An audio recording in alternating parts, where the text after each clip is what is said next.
que é companheira de luta também.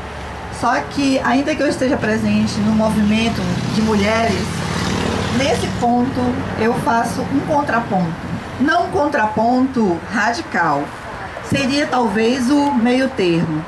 É o seguinte, o que eu vejo sempre que se discute o aborto, como se foi levado aqui, é que nós não estamos discutindo aqui se nós devemos ou não fazer o aborto.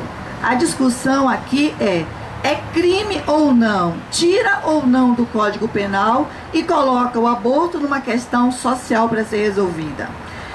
Eu parto do princípio que se o Código Penal criminaliza o aborto nas proximidades do artigo 121, que é homicídio, ele tenta fazer com que a vida humana seja protegida em qualquer situação. Eu sempre digo que minhas duas lutas são pela vida e pela liberdade. Então aí a gente vem outra situação. É matar alguém? É esse o problema que todo mundo olha? Abortar é matar alguém? Então eu acho que essa é uma discussão profunda e é uma discussão que dificulta a descriminalização do aborto. No meu caso, o que eu penso? Que a luta até então não deveria ser para descriminalizar o aborto, nem se o aborto é correto ou não. Seria sim lutar por políticas públicas que dê escolha a uma mulher e a um homem de ter filhos. E qual é a forma? Para mim, é através do planejamento familiar.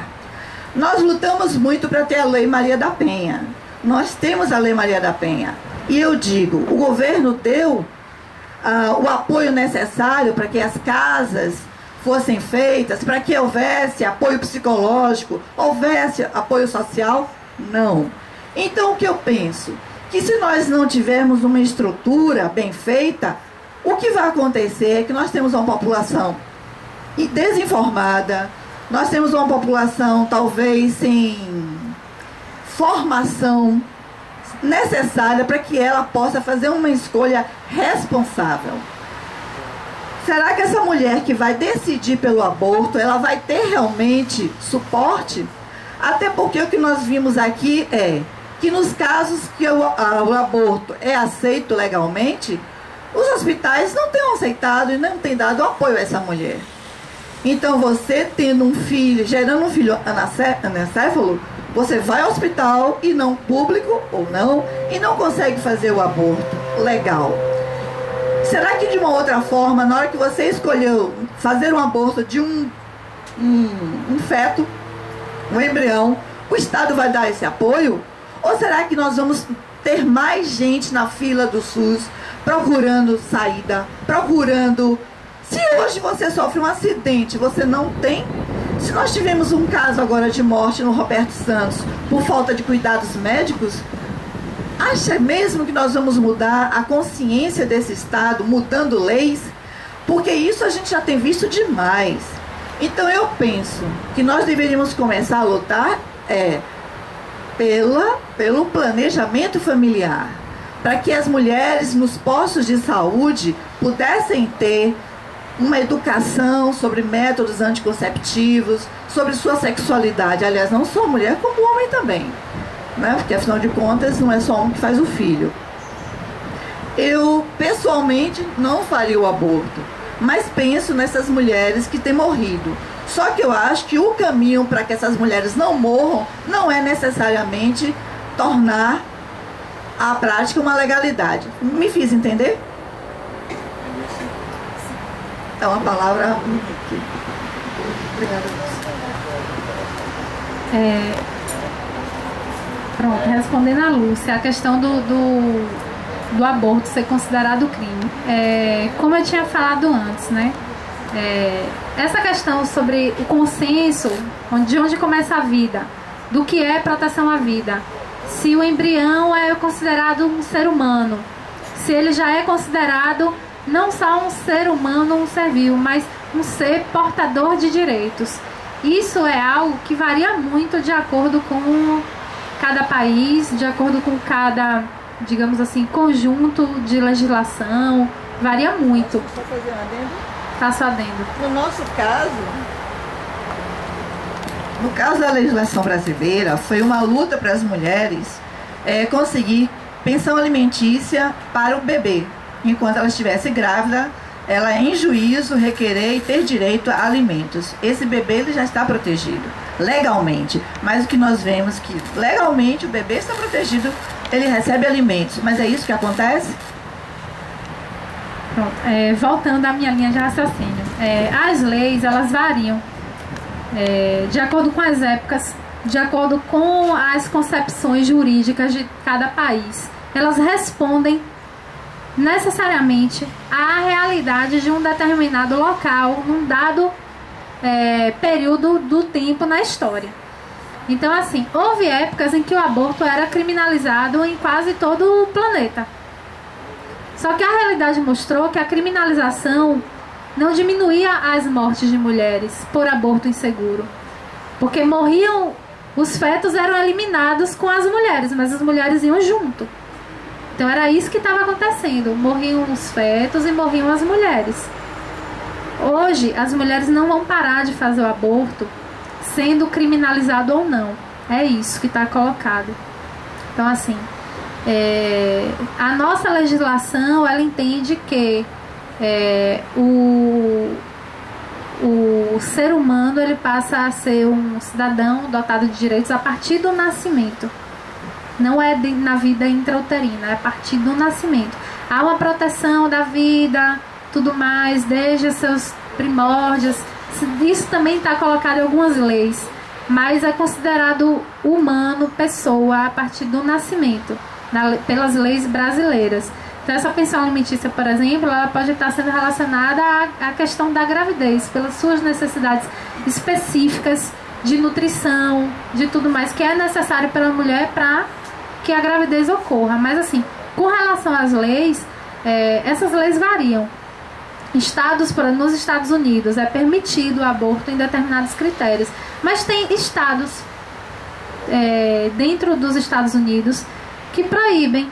O Texas, por exemplo, proíbe, se não me engano, ele é um estado que proíbe o aborto. Já existem outros estados que permitem a prática do aborto. Então, dentro de um mesmo país, isso é questão de uma concepção jurídica, né? A Comissão Interamericana de Direitos Humanos, ela, refletindo sobre essa questão da vida, o que é a vida, o que é que a gente considera a vida, ela chegou à compreensão do seguinte, que cada estado, ou seja, cada país, cada nação, ela tem autonomia para definir o seu conjunto jurídico, né, de dispositivos que considerem se aquilo, a partir de quando a vida é considerada, né, dotada de direitos, a partir de quando o ser humano ganha direitos de um cidadão. Mas, assim, descriminalizar o aborto nas nossas condições, ela não necessariamente leva em choque essa situação da proteção da vida, porque o próprio Estado brasileiro é contraditório com relação à proteção da vida. Quer ver um exemplo muito claro disso?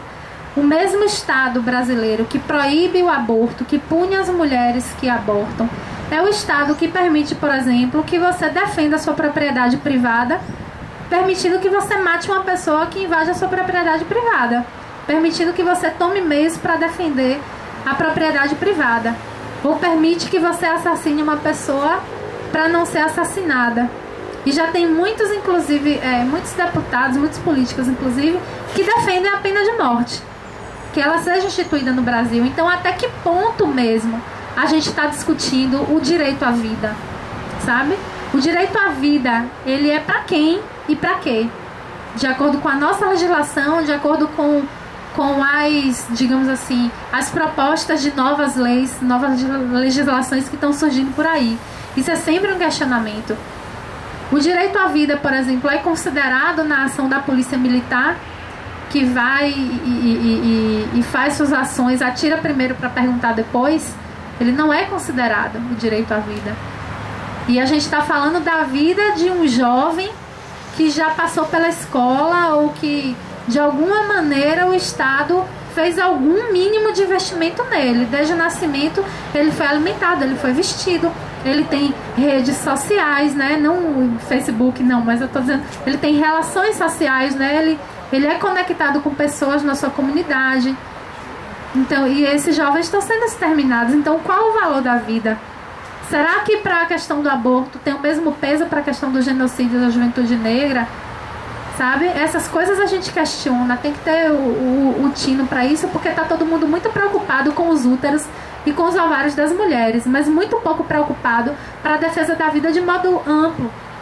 Porque o mesmo Estado que proíbe o aborto é o Estado que permite que a criança venha ao mundo, que não seja registrada também pelo pai e que tenha dificuldade de acesso à alimentação, à moradia, a trabalho, a transporte, a creche. Então, que vida a gente está oferecendo para essa nova pessoa que está vindo, sabe? Isso também é defesa da vida. Eu acho que refletir criticamente sobre o que é defesa da vida também é importante para a gente nesse debate. Quando a gente fala sobre o tema da legalização do aborto, nunca é só a legalização do aborto. É a legalização do aborto com essas políticas que você falou, Lúcia. Planejamento reprodutivo. Eu não gosto muito do termo planejamento familiar, porque tem mulheres que não desejam ter filhos ou formar uma família. Elas às vezes não querem se casar, não querem ter uma família tradicional, nuclear, pai, mãe e menininhos e um cachorro, né? Tipo Luan Santana, não é isso. Elas desejam outras coisas, às vezes desejam trabalhar, às vezes desejam estudar, viajar pelo mundo, sabe? Ter outras experiências que a maternidade talvez não torne possível. Então, quando a gente fala de descriminalização do aborto, a gente quer que as mulheres não sejam presas por isso, mortas, assassinadas, não assassinadas, mas assim, mortas durante um aborto mal feito. Que elas possam ter acesso à educação sexual desde o colégio. Isso é a proposta nossa, inclusive, do MML. Que desde o tempo do colégio a gente comece a educação sexual, combate ao machismo, compreensão do próprio corpo, ganho de autonomia, de dignidade humana. Então, tudo isso sendo trabalhado desde cedo para que a mulher e o homem possam exercer sua maternidade, sua paternidade de maneira saudável, de maneira digna, de maneira autônoma, e também acesso aos métodos contraceptivos, porque por mais que a gente tenha um sistema único de saúde, a gente ainda tem muitas barreiras, né, no acesso a tudo.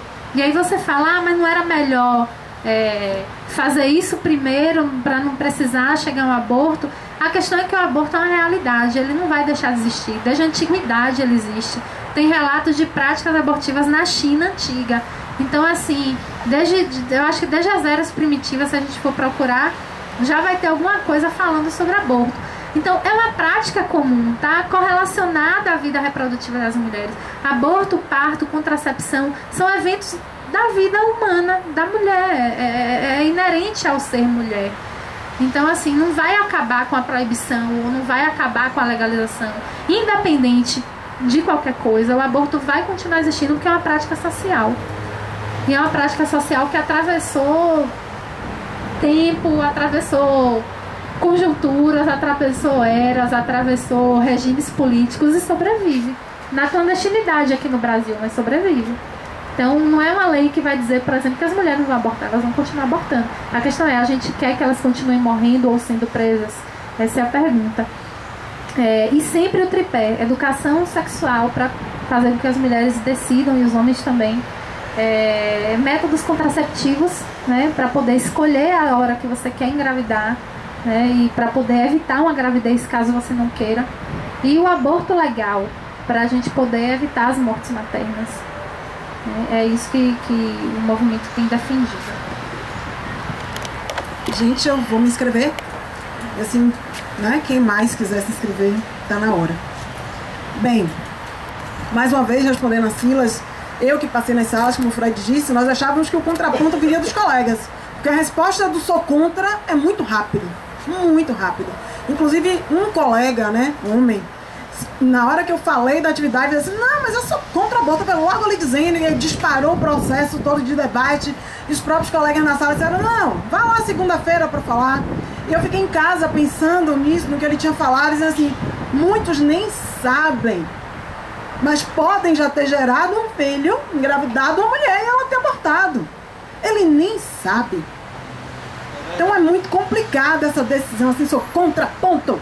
Nem parou para pensar direito. E a ideia do painel era a gente parar para pensar. Mas há muito tempo mesmo, época ainda de escola técnica, conversa boba, simples, com colegas, a gente estava discutindo, chegou a questão aborto, e aí eu falei, não, mas eu sou contra e tal, e aí começou todo mundo a falar que era contra, um colega falou assim, bem, sim, você é contra, mas e você acha então que ela a mulher tem que parir de qualquer jeito, jogar uma criança no mundo, sem a mínima condição de cuidar e tal e tal. Ponto, a conversa não rendeu muito, mas isso ficou na minha cabeça e desde lá, então tem muitos anos, viu, gente? Escola técnica, UFBA, 19 anos de tribunal, tem muitos anos. Há muito tempo eu não digo que eu sou contra o aborto. Eu não sou contra o aborto. Eu acho que não faria se vivesse essa situação, mas é muito cômodo pra mim, agora, na situação em que eu estou, sem o desespero, sem o desamparo, dona do meu nariz, independente, capaz de gerir um filho, independente da decisão ou não de um companheiro, de ter sido uma relação casual ou não. Então, assim, é muito fácil agora, na situação em que eu estou, dizer assim, ó, eu não faria. Essa é a minha posição agora. Não sei, não posso garantir, botar a mão no fogo e dizer assim, não, eu vou estar lá na situação, daqui a não sei quantos anos e eu vou estar com essa mesma decisão. Porque tudo depende das circunstâncias, não dá pra condenar ou julgar as mulheres por conta dessa decisão. Então há muito tempo eu não digo que eu sou contra, eu digo assim, eu não faria.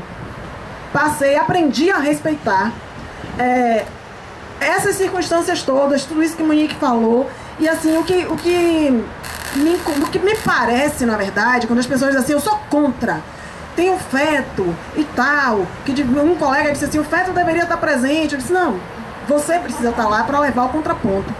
É que, na verdade, o que eu acho que assim, as pessoas se sentem incomodadas, cúmplices de permitir que o aborto aconteça, de descriminalizar e ele passar a ser legal, e a pessoa poder ir ao hospital, tomar a decisão, ir ao hospital, ser assistida e tal, e tomar a decisão. Então as pessoas, quando a gente fala disso, a sensação que eu tenho é que as pessoas dizem assim, eu vou ser cúmplice de um assassinato, eu vou ser cúmplice de uma vida, eu vou fazer cúmplice da interrupção de uma vida.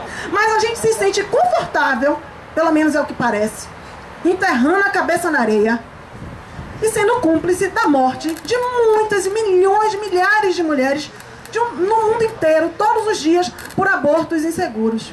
Então eu acho que a gente precisa parar para pensar um pouco sobre isso. Qual é o medo? Eu acho assim, eu me sinto muito mais tranquila de deixar que ela decida, inclusive com a espiritualidade, ela decida, porque não é o fato de ser proibido, de ser crime, que impede que mulheres evangélicas, católicas, espíritas façam o aborto. As circunstâncias da vida naquele momento, inclusive, conheço pessoas que se cobram até hoje, a vida inteira, que não tem coragem de dizer para a filha, para o filho, para o marido, que já fizeram um aborto. Não tem coragem, porque se sentem julgadas, se sentem criminosas. Porque a sociedade as julga imediatamente, ela é criminosa. Gente, sinceramente eu me sinto mais confortável de simplesmente dar para essa pessoa, respeitar a decisão dessa mulher, do que a mim incomoda muito mais, ser cúmplice da morte de inúmeras mulheres todos os dias por aborto inseguro. Além disso, o que eu queria que a Monique comentasse, eu não sei se no trabalho, né, Monique é enfermeira, como a gente disse, eu não sei se ela já fez atendimento a mulheres depois de um aborto inseguro, das consequências ruins disso. Eu queria que ela comentasse um pouco, até pelo estudo que ela já fez, desse desamparo, de como essas mulheres chegam para esse atendimento.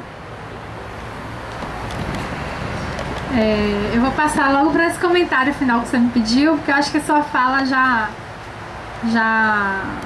eu concordo com ela, na verdade. Eu acho que é um pouco disso mesmo. Há muito assim, não querer saber ou ser contra, ele acaba sendo um conceito pré-formado que impede com que muitas pessoas acessem mais informações, não busquem, não conheçam mais. Eu já tenho a minha ideia, então eu vou me encapsular na minha ideia, porque é um absurdo eu pensar um dia em despenalizar um aborto. Que negócio absurdo. Então muitas pessoas pensam isso mesmo. E nós não temos espaços de discussão como esse, nós não temos espaços de discussão sobre o tema de maneira nenhuma.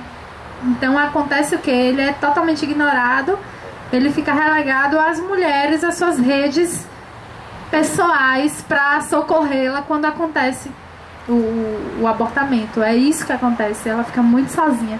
E a discussão não é promovida no cotidiano. Eu acho que vocês viram recentemente grandes atrizes, artistas falando, assumindo publicamente que abortaram. Eu acho isso positivo. Isso de longe é estimular que outras mulheres abortem, não é. Isso na verdade é dizer, é um problema que existe, atinge mulheres de diversos níveis, de diversas classes sociais, de diversas realidades diferentes, de diversas idades, e que precisa ser discutido. Porque essas mulheres que assumiram não foram criminalizadas, inclusive, né? Elas não foram alvo de processos, elas não foram alvo de julgamentos. Mas as mulheres que são atendidas nos hospitais, são denunciadas pelos médicos, elas são alvo de processo. Elas são alvo de denúncia, de julgamento, de criminalização.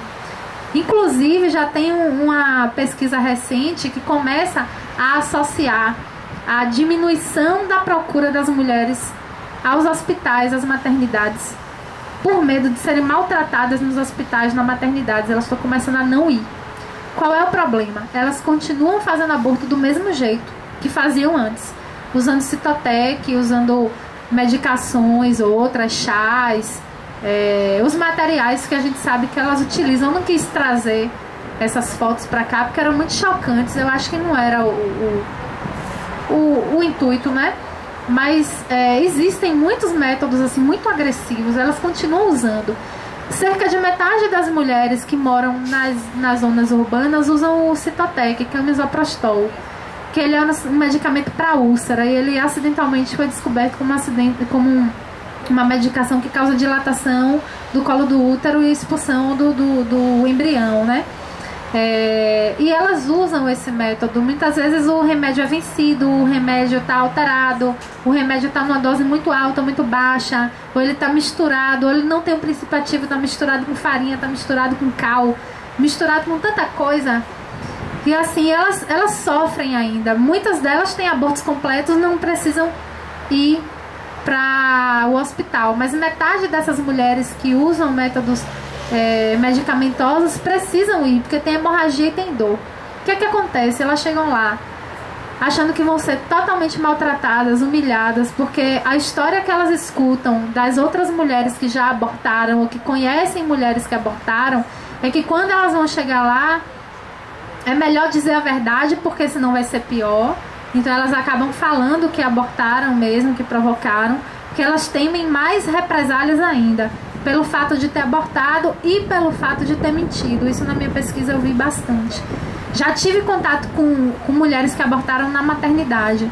Elas geralmente chegam envergonhadas, falam geralmente sozinhas ou com uma acompanhante mulher, vizinha ou parente, e ficam horas esperando até o atendimento. Às vezes entram rapidamente, passam pela triagem e aguardam, mas às vezes elas ficam horas esperando. Aqui na pesquisa que eu fiz em Salvador, geralmente elas entram rápido, elas não demoravam muito, mas algumas demoravam. E ainda é muito comum o relato de mulheres que demoram horas com hemorragia ou com septicemia, que é infecção generalizada, que é um quadro grave e que precisa de intervenção imediata, porque tem um risco de morte extremo. E elas ficam esperando. Quando elas entram, a primeira pergunta que o pessoal faz, que o médico, né, que atende na triagem faz é: diga o que aconteceu. Aí ela vai: eu perdi. Aí nesse eu perdi, geralmente o médico fala: fale logo o que foi que você usou. Às vezes ela abortou espontaneamente.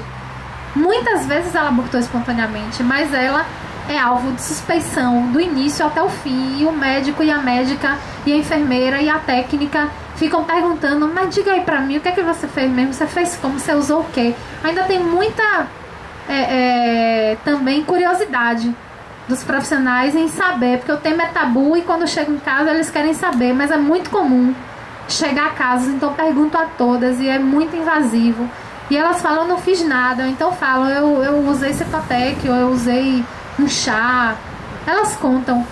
E depois muitos não aqui em Salvador, mas várias pesquisas eu já ouvi sobre isso, passa uma mulher para a sala da ultrassom para poder realmente confirmar se o aborto ainda pode ser revertido ou não, né? Porque às vezes é um sangramento que não é o aborto completo, às vezes é um abortamento que ainda ficou a placenta, ainda tem os restos, né? Que o pessoal chama resto de parto, né? Que ainda trata muito assim com esse termo, resto de parto. E aí vai lá ver. Aí muitos médicos passam o aparelho, aí apontam, tá vendo aqui, ó, no monitor, aqui é o filho que você matou. Falam assim com as mulheres, não é raro isso. Ainda existem esses relatos. Aqui é o filho que você matou. Ou então fica botando para ouvir batimento quando ainda tá lá, mas é um processo de aborto que, sabe? Que não dá mais para reverter, que, enfim. É um negócio terrível. O grau de violência obstétrica no aborto é muito grande. Então elas saem dessa triagem, elas vão para a sala de pré-parto. Essa sala de pré-parto é um ambiente onde elas convivem com outras mulheres. Só que essas mulheres são parturientes, elas são grávidas em trabalho de parto, ou elas são grávidas que estão para parir ali mesmo, porque não dá tempo de ir para a sala de parto. Ou então, às vezes, quando não tem lugar para botar as mulheres depois do parto com os bebês no alojamento conjunto, elas ficam ali, elas voltam para o pré-parto. Então as mulheres em situação de aborto convivem com as mulheres que estão para ganhar bebê, e é um olhar de reprovação toda hora para elas. É triste porque elas não queriam abortar, mas elas às vezes se veem forçadas pelas situações. Então elas às vezes não enxergam outra alternativa. Elas sabem que é errado, elas caracterizam, poxa, eu sei que abortar, na minha opinião, é errado, mas eu não tinha escolha. Elas falam muito isso. Eu não faria de novo. A maioria delas fala isso, eu não faria de novo, eu nunca mais vou fazer, e com certeza Deus vai me castigar. Elas falam isso. Elas falam, Deus vai me punir, porque a concepção religiosa ainda tá... Elas são católicas, na maioria, são evangélicas, já têm filhos, já são casadas. Mas essa concepção que elas estão pagando ali pelo que fizeram é muito forte. A experiência da internação é muito sofrida, é dolorosa, é solitária. E é marcada por um não cuidado. É marcada por uma falta de cuidado. Então, as grávidas são sempre olhadas, verificadas, toda hora tá lá. As mulheres que abortaram, geralmente, elas ficam lá, sozinhas, sem ninguém intervir, nem nada. De vez em quando vai uma lá, mede a temperatura, e elas chegam às vezes de manhã e ficam esperando até o final da tarde para fazer o procedimento, que é rápido. 5 minutos o procedimento está feito. Uma curetagem. A mil, que é a aspiração a vácuo, ela dura mais um tempo, ela dura uns 30 minutos mais ou menos. Mas a mulher fica acordada e ela fica ali olhando para o profissional olhando para ela. Muitos profissionais não gostam desse método, porque demora mais e ela fica acordada. Aí manda para curetagem horas depois de ficar sem se alimentar, sozinha, sem conversar com ninguém. O título do meu trabalho é Largada Sozinha, não é à toa, porque muitas delas trazem esse relato, me deixaram lá, largada sozinha, vítimas de um não cuidado, de uma não assistência, de um descaso total. Muitas são assim. Outras têm experiência menos negativa e saem do hospital achando que foram altamente bem tratadas, bem cuidadas, bem recebidas. O procedimento de curetagem é rápido. Geralmente elas chamam coletagem, porque a maioria é de baixa renda, não estudou muito, e elas falam, a coletagem. E a coletagem é um negócio para elas assim de outro mundo. Elas não sabem o que é, como é feito. Elas acham que é que põe o útero para fora. Muitas acham que põe o útero para fora, raspa tudo, depois bota para tirar o resto de remédio, de comprimido, depois bota para dentro de novo. Assim, outras acham que usam substâncias para queimar o útero. É uma coisa, é tanta coisa assim. E assim, tem relatos, e não é muito raro de achar relatos de mulheres que são submetidas à curetagem sem anestesia. E a curetagem só pode ser feita com anestesia, porque é um procedimento cirúrgico, é extremamente doloroso. Muitos médicos acabam atendendo mulheres sem anestesia. Eu já ouvi relatos em Simões Filho, já ouvi relatos em Recife de curetagem sem anestesia. Porque muitos acham, se eu fizer assim, vai punir a mulher, ela vai sofrer muito, e da próxima vez que ela engravidar, ela não vai mais querer abortar. Então eles punem e dão uma lição. Muitos profissionais acham que estão nesse papel. Na verdade, o papel não é deles, não deveria ser de ninguém, porque o aborto em si já é muito sofrido. Então elas ficam com o olhar perdido, mais tímidas, mais caladas, sem falar com ninguém, arredias, achando a todo momento, a maioria delas, óbvio que tem reações diferentes. Quem quiser ler meu trabalho completo tá na revista Interfaces, que é uma revista científica. Tá lá largada sozinha, mas tudo bem. Se você colocar esse termo no Google acadêmico, você